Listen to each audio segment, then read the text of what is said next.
What the bullies didn't know was that Emily's quietness wasn't weakness. It was discipline.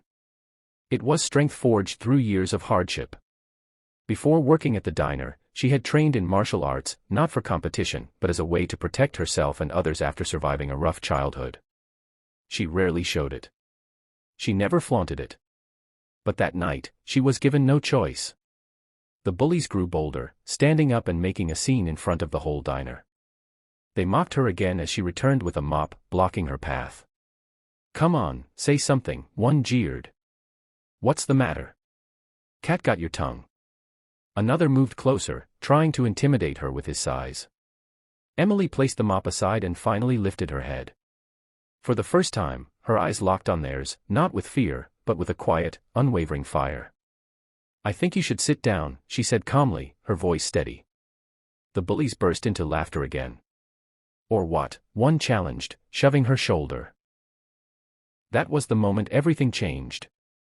In a flash, Emily stepped aside, grabbed his arm, and with flawless precision, twisted him down onto the floor. The diner gasped. Before the others could react, she moved gracefully, using their own weight against them. Chairs toppled, dishes rattled, and in seconds, the loud, arrogant bullies who had humiliated her were on their knees, groaning in pain, completely at her mercy. The diner erupted with applause. Customers stood, clapping and cheering, as the bullies struggled to comprehend how the quiet waitress they had mocked so viciously had just turned the tables on them. Emily didn't gloat. She didn't smile. She simply stepped back, her voice calm but commanding. "This is a place of respect," she said firmly. "If you can't show that, you don't belong here." Ashamed and humiliated, the bullies scrambled to their feet, stumbling toward the door as laughter and cheers followed them out. For once, the silence wasn't on Emily's side. It was theirs. When the diner finally settled, Emily picked up her mop again, continuing her work as if nothing had happened. The regulars looked at her differently now, not as the shy girl who blended into the background, but as someone whose strength was deeper than appearances. From that night on, Emily wasn't just the quiet waitress anymore.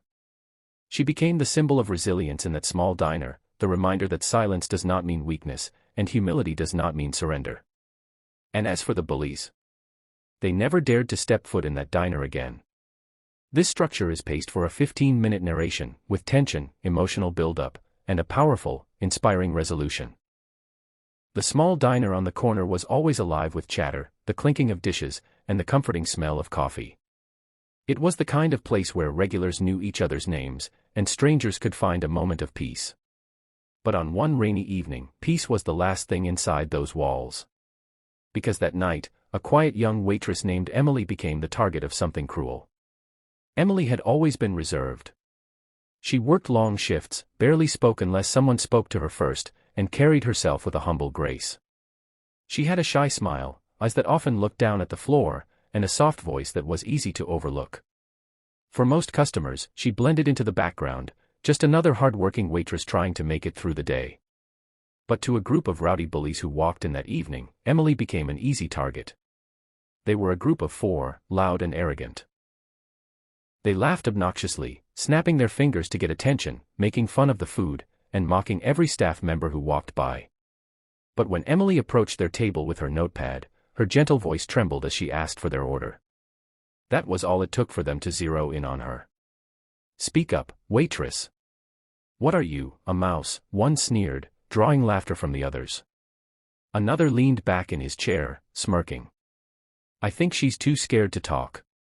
Maybe she doesn't even know how to do her job." The laughter grew louder. Emily's face flushed red, her hands shook, but she held her composure, writing down their order without looking them in the eye. She had learned long ago that some people fed off reactions, so she tried not to give them any. But their insults didn't stop there. When the food finally arrived, they criticized everything. "This burger's dry.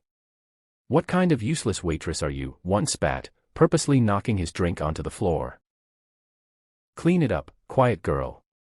Another shoved his plate away, demanding she take it back. And when she turned to leave, one of them stuck out his foot, tripping her. The tray crashed to the ground, and the diner went silent for a moment. Emily crouched to pick up the broken pieces, her cheeks burning as the bullies roared with laughter. It was the kind of humiliation that could break someone. But Emily didn't cry. She didn't scream. She simply gathered the mess and walked toward the back, her silence cutting deeper than anyone realized.